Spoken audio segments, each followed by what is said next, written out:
So I just want to let y'all know that at the end of 2022, I went through with my team, about 12 people from my church, the 6-week training that Sheep Among Wolves is offering. Many of you have done that or you're in it now. And 10 out of 12 dropped out because they weren't comfortable or they weren't used to going out and having simple, serious, and spiritual conversations where we're trying to ask people, hey, what's a struggle or a challenge going on in your life? It wasn't something, it was a paradigm shift.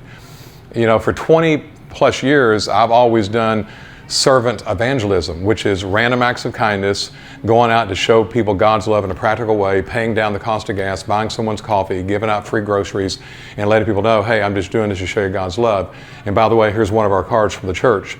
Oh, where is the church located? And it becomes the conversation becomes focused on the church, not on building a relationship.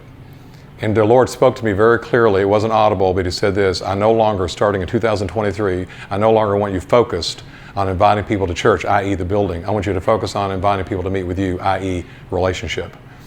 So I just started accepting the idea that this conversation I was going to have with people was no longer be me giving out a church card.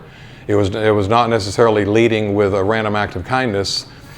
It was more me leading with a friendly conversation, bringing in my vulnerability in some way, and then simply asking the strategic spiritual question, hey man, do you mind me asking, is there a struggle or a challenge that's going on in your life? I've been absolutely blown away that not one person has not been willing to answer that question. So, but here's what happened for me. I had to, even when I first started, I wasn't comfortable. But as I did it, as I practiced it, as I just kind of, I stumbled and bumbled and, kind of messed the conversation up, I started to feel comfortable. I didn't feel weird. And there's a verse in Matthew 11, verse 30 that says, for my yoke is comfortable and the burden I give you to carry is light. Jesus doesn't want us having weird conversations. He wants us having comfortable conversations where the burden feels light. We're leading with our vulnerability. We're able to ask them what's going on in their life, and it builds a relationship where we can invite them into this process that's going to revolutionize their life.